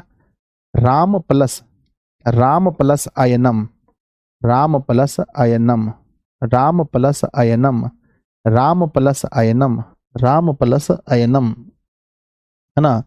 महत्व जोर आकांक्षी, है ना, महत्व और जोर आकांक्षी, है ना, आकांक्षी। तो मेरे बच्चे आपने देखा कि बहुत सारे ऐसे भी सवाल हो सकते हैं जिसमें विसर्ग नहीं हो। 4 नंबर का गलत है गुरुदेव। अच्छा भानुदय में द्रुगव हो जाएगा ना, I am really sorry, Harshu नहीं होगा यहाँ। विद्या, विद्या और प्लस में अर्थी। बच्चों जब विद्या और प्लस में अर्थी होता है तो हम इसे कहते हैं विद्या, और प्लस में अर्थी होता है तो हम इसे कहते हैं विद्यार्थी। तो ये बन गया बच्चों विद्यार्थी। और राम प्लस अयनम, तो यहाँ अ है, यहाँ अ है, तो आ हो जाएगा। तो रामा, रामायणम, राम प्लस अयनम बराबर रामायणम, और महत्व जो आकांक्षी अ है और आ है बराबर आ होगा, अर्थात मेरे बच्चे, अर्थात महत्वाकांक्षी, अर्थात महत्वाकांक्षी। तो हम उम्मीद करते हैं कि आपको पहला वाला समझ में आ गया होगा और आपको लग रहा होगा कि सर ये बिल्कुल हिंदी की तरह है। हाँ बिल्कुल हिंदी की तरह है, बिल्कुल मेरे बच्चे हिंदी की तरह है। ठीक है, चीजों को समझ गए तो प्लीज एक बार दिल बनाकर भेजिए कि गुरुदेव ये हमारा दिल है, आप ले लो, ये हमारा दिल है। ठीक है, चलो बच्चों, ठीक है। जैसा कि आपने देखा कि ये बच्चों बहुत ही प्यारा, जहां नहीं था ध्यान दीजिए, जहां नहीं था वहां हमने नहीं दिया है।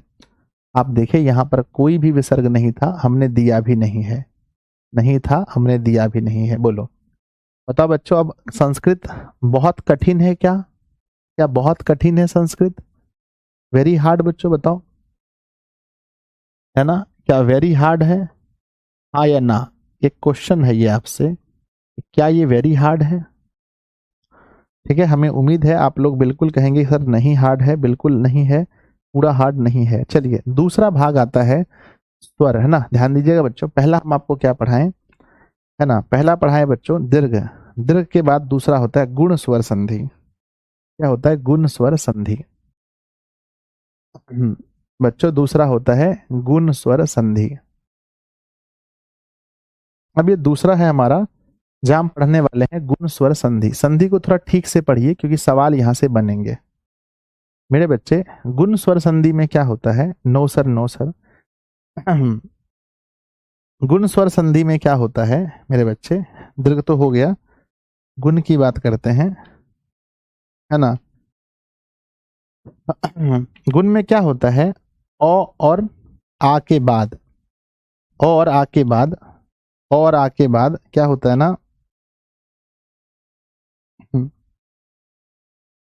ध्यान दीजिएगा, इसमें क्या होता है मेरे बच्चे? ओ है और आ है, आ है। इसके बाद अगर कोई भी, इसके बाद अगर ह्रस्वई दीर्घई आ जाए, इसके बाद में ह्रस्व ई या दीर्घ ई आ जाए, अगर ऐसा होता है ओ और आ के बाद ह्रस्व ई और दीर्घ ई आ जाए तो क्या होगा कमेंट बॉक्स में लिखना। और मेरे बच्चे यदि ओ और आ के बाद, ओ और आ के बाद ह्रस्व उ या दीर्घ उ आ जाए तो क्या होगा ये बताना। और अगर मेरे बच्चे ओ या आ के बाद, ओ या आ के बाद री आ जाए तो क्या होता है? तो मेरे बच्चे याद रखना हमेशा कि यदि कभी भी ओ और आ के बाद ह्रस्व ई आ जाता है, ई आ जाता है तो ये ए बन जाता है। और ओ और आ के बाद ह्रस्व उ आ जाता है तो ये ओ बन जाता है। ओ, ए का मतलब होता है इस तरह से बच्चों, इस तरह से एक टिक लगा देते हैं और यहाँ पर क्या होता है? एक डंडे पे टिक लगा देते हैं और यहाँ अर्र हो जाता है ना?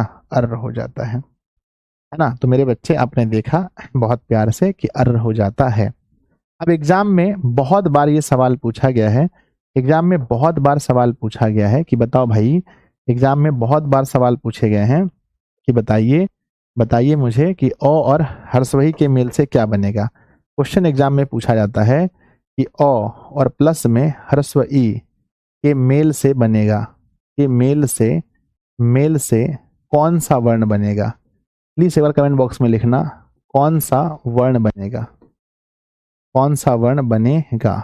मुझे भरोसा है कि आप लोग बता पाएंगे सही सही उत्तर।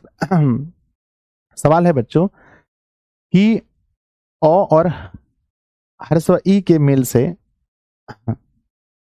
ओ और ह्रस्व ई के मेल से कौन सा वर्ण बनेगा? तो बच्चों जैसा कि आपको मालूम है क्वेश्चन पूछ रहा है ओ और ह्रस्व ई के मेल से कौन सा वर्ण बनेगा।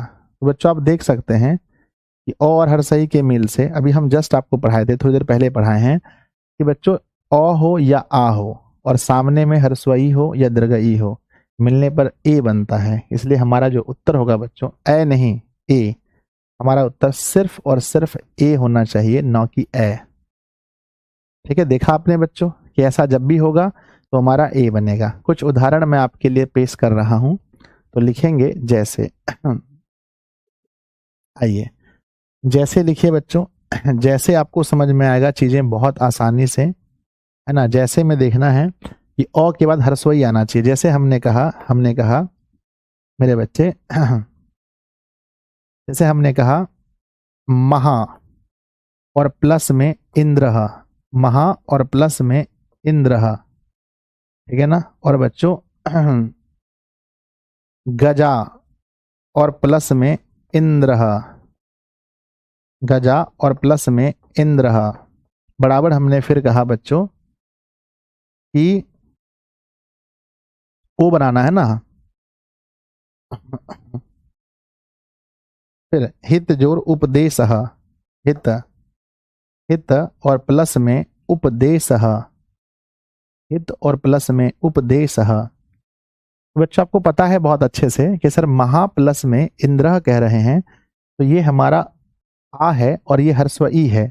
जब अ या आ के बाद ह्रस्व ई आए तो ए बनेगा, अर्थात आप कहेंगे कि फर्स्ट वाला हमारा महा प्लस इंद्र बराबर महेंद्र। महा प्लस इंद्र बराबर महेंद्र, जैसे हिंदी में होता है सेम टू सेम, है ना। गजा प्लस में इंद्र, गजा आ है और ई है, गजा प्लस इंद्र में तो आप कहेंगे कि गजा और प्लस में इंद्र बराबर होगा गजेंद्र। और हित प्लस उपदेश, ध्यान दीजिए अ के बाद अगर हर्षऊ हो तो ओ हो जाता है, ओ तो बराबर लिखेंगे हितोपदेश। हितोपदेश क्या हो जाएगा, हितोपदेश। हित और प्लस उपदेश बराबर हो जाएगा हितोपदेश। तो बच्चों आप लिखेंगे चीजों को, चीजें बहुत आसानी से हो जाएंगी। चलिए नेक्स्ट कुछ और देखते हैं एग्जाम्पल, कुछ और एग्जाम्पल देखते हैं, सब एग्जाम्पल और लिखते हैं, है ना बच्चों। देव और प्लस में री सिही, देव और प्लस में री सिही से क्या बनेगा, देव और प्लस री सिही से क्या बनेगा। और बच्चों महा और प्लस में री सिही, महा और प्लस में री सिही से क्या बनेगा, री सिही से क्या बनेगा। और नेक्स्ट हमारे पास आता है कि गंगा जोर, गंगा और प्लस में, गंगा और प्लस में उद्गम, उद्गम, गंगा प्लस में उद्गम से क्या बनेगा। चौथे नंबर में सवाल है, चौथे नंबर में सवाल है कि महा प्लस में ईश्वर, है ना, महा और प्लस में ईश्वर, महा और प्लस में ईश्वर। बच्चों बताइए इनका सही उत्तर क्या होगा। तो आप कहेंगे कि मेरे बच्चे पहला है देव प्लस री सिही बराबर होता है देव प्लस री सिही, अ के बाद री आ जाए तो अर्र बन जाता है, अर्थात बच्चों आंसर होगा देवर्षि। क्या होगा, देवर्षि, देवर्षि। महा जो ऋषि बराबर होगा महर्षि, महर्षि, महर्षि। बहुत जगह बच्चों आपको MTR यानी मैं तुझे रटूंगा वाला बात है, रटना पड़ेगा। गंगा आकार के बाद हर्षऊ तो ओ बनेगा, तो बच्चों यहाँ बनेगा गंगोदगम, है ना, गंगोदगम। गंगोदगम क्यों, क्योंकि यहाँ पर बच्चों ओ बन जाएगा। महाजोर ईश्वर आकार के बाद हर्षई है तो ए बनेगा, महाजोर ईश्वर बराबर बनेगा महेश्वर, महा प्लस ईश्वर बराबर महेश्वर। मेरे बच्चे ये था हमारा दूसरा। समझ में आया तो बताइए यस सर, यस सर, समझ में आ गया।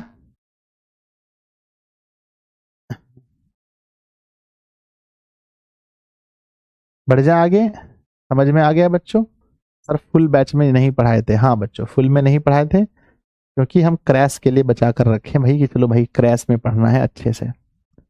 समझ में आ गया तो यस बताइए फटाफट से, यस गुरुजी समझ गए। तो ये था हमारा इसके एग्जाम्पल्स। चलो आगे बढ़ जाए, आगे बढ़ जाए। तो हमारा पहला था दीर्घ स्वर संधि समाप्त हो गया, दूसरा हमारा गुण स्वर संधि समाप्त हो गया, दीर्घ भी समाप्त गुण भी समाप्त। ठीक है बच्चों, अब इसके बाद तो पता है आपको SST की क्लास है तो रहने देते हैं, कल हम लोग इसको कंटिन्यू करेंगे और कल हमारा ये समाप्त हो जाएगा। कल इसको समाप्त करके कल इसके क्वेश्चन आंसर भी लगा लेंगे, तो 2 चैप्टर कल तक में खत्म, 2 दिन में 2 चैप्टर खत्म। इसके बाद फिर शुरू होगा 2 चैप्टर पढ़ने के बाद, जब बच्चों आपको पता है जैसा कि मैंने आपको बताया है ना, इसको पढ़ लेने के बाद इसको पढ़ लेने के बाद ये जब कल हमारा समाप्त हो जाएगा तो हमारे पास क्या बचेगा, है ना। इसको समाप्त करने के बाद हम लोग शुरू करेंगे, ध्यान देना बच्चों कि इसको वर्ण खत्म और कल संधि खत्म होगा, तो परसों हम लोग शुरू कर देंगे बच्चों उपसर्ग पढ़ते हैं, फिर 2 दिन में पढ़ेंगे उपसर्ग पढ़ते हैं, 2 2 4 दिन में खत्म, और फिर 4 दिन में इसके बाद मेरे बच्चे 2 दिन में समास, 6 दिन में 6 दिन, और उसके बाद यहाँ पर जितना दिन हम लोग ले सकते हैं इस तीनों में लेंगे, 6-7 दिन, 10-12 दिन में खत्म कर देंगे। ठीक है तो कैसा लगा बच्चों बताओ, आप लोग को क्लास कैसा लगा, क्लास कैसा लगा मेरे छोटे भाई बहन, जल्दी बताओ जल्दी बताओ जल्दी बताओ, है ना। कैसा लगा आप लोग को, अच्छा लगा होगा ना। चलो क्लास हम उम्मीद करते हैं कि आप लोगों को बहुत अच्छा लगा होगा। नेक्स्ट क्लास कितने बजे है मेरे बच्चे, अभी SST की क्लास मनीष सर लेंगे। SST सर क्रैश कोर्स पढ़ाएंगे या सिलेबस, सर क्रैश कोर्स पढ़ाएंगे या सिलेबस? सर अभी सिलेबस ही पढ़ाएंगे बच्चों। एक आध दिन तक मुझे उम्मीद है कि 2-3 दिन, अभी 2-4 दिन सिलेबस पढ़ाएंगे, तो पढ़ लीजिएगा, सब बच्चे को एक्सेस मिलेगा। जो क्रैश वाले बच्चे हैं उनको भी पढ़ने का मौका दिया जा रहा है। फिर बच्चों मेरी नेक्स्ट क्लास शाम को 6 PM में होगी। ये क्लास कहाँ पर होगी? यूट्यूब पर क्लास होगी बच्चों। और इसमें हम क्या पढ़ाएंगे? साइंस का क्रैश कोर्स या सिलेबस? सर सिलेबस पढ़ाएंगे आप, ठीक है ना। फिर मेरे बच्चे, और 3 है ना, तीसरी क्लास शुरू होगी शाम को कितने बजे? शाम को 7:30 बजे। यहाँ होगा क्रैश कोर्स बच्चों, यूट्यूब पर क्रैश, ये सॉरी ऐप पर। यहाँ पर क्रैश कोर्स हम लोग पढ़ेंगे, जहाँ हम लोग मैथ शुरू करेंगे बच्चों पहले चैप्टर से, जिसका नाम है वास्तविक संख्या, है ना। वास्तविक संख्या से आज क्रैश कोर्स स्टार्ट होने वाला है। तो 3 क्लासेस आपके और हैं बाकी, है ना। 3 क्लासेस आपके और हैं। हो सकता है अभी अंग्रेजी वाले सर का अगर सिलेबस खत्म है तो उनका अपडेट अभी आपको चौथे नंबर पर मिलेगा। उर्दू वाले क्लास का 5वें नंबर पर, ठीक है बच्चों। चलिए, तो मुझे बहुत अच्छा लगा आप लोग इतनी संख्या में जुड़े, है ना। एकदम मुझे अच्छा लगा बच्चों, ठीक है। क्या आपको अंदाजा भी है, अरे बच्चों, है ना, क्या आपको अंदाजा भी है कि आप लोग कितनी संख्या में हैं, है ना। आप लोग कितनी संख्या में हैं, क्या कुछ अंदाजा भी है आप लोग को? बताइए मुझे, अंदाजा भी है कितनी संख्या में आप लोग देख रहे हैं मेरे बच्चे?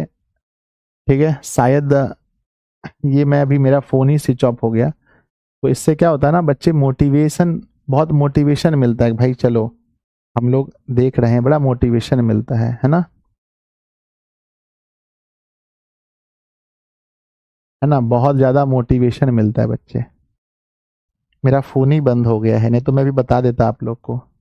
ठीक है, अभी क्लास ख़त्म होते होते, ठीक है, मैं स्क्रीनशॉट तो ले लूँगा, मेरा फ़ोन ही बंद हो गया, अब ऑन होने में टाइम लगेगा। नहीं सर, 5 के नहीं बच्चों, 5 के से ज़्यादा है। ठीक है, मैं व्हाट्सएप पर शेयर कर दूंगा, 5 के नहीं है, ज़्यादा है। ठीक है, 5 के नहीं है, ज़्यादा है बच्चों, 5 के से ज़्यादा है। यानी कि अभी सुबह सुबह के टाइम में भी, सुबह सुबह के टाइम में भी बच्चों आप लोग, है ना, सुबह सुबह के टाइम में भी इसमें व्हाट, है ना। चलो मैं दिखा देता हूँ फ़ोन से। सुबह सुबह के टाइम में इतना होना बच्चे बड़ी अच्छी बात है। देखिए, अभी जब मैं बोल रहा था, जिस समय क्लास छोड़ा उस समय क्या बता रहा हूँ, दिखाई पड़ रहा है आप लोग को? कैसे पड़ेगा भाई, है ना, इसमें कुछ तो होगा नहीं।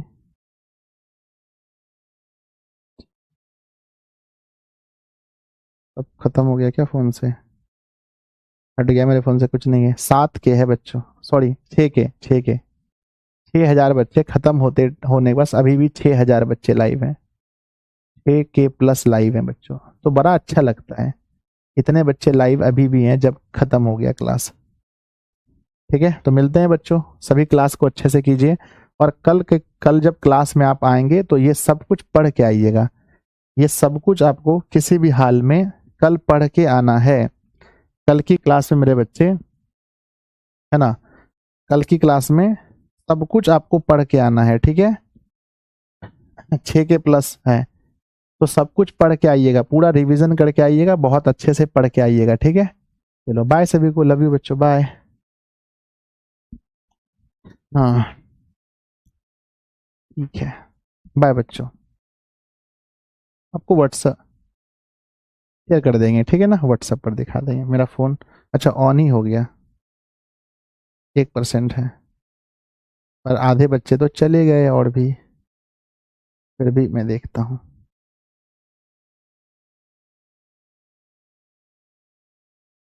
देखिए बच्चों,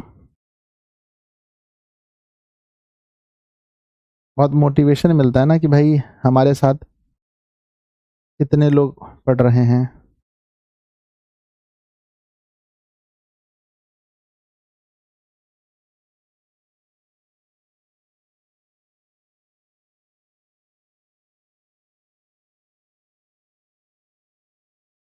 लो, मैं दिखा के ही जाऊंगा ताकि आप लोग को बहुत अच्छा लगे। वैसे यूट्यूब तो है नहीं जो देख पाएंगे आप लोग।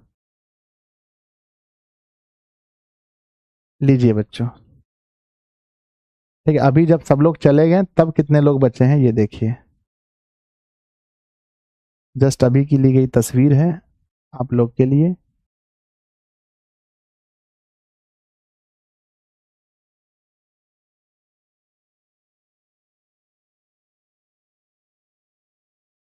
देखिए बच्चों, ये अभी की तस्वीर है जो हमने लिया है जस्ट जस्ट अभी। यही तो पहाड़ है ना, यही तो है ना एसएसटी का। देखो कितने लोग बचे हैं अभी भी मेरे बच्चे, 5706।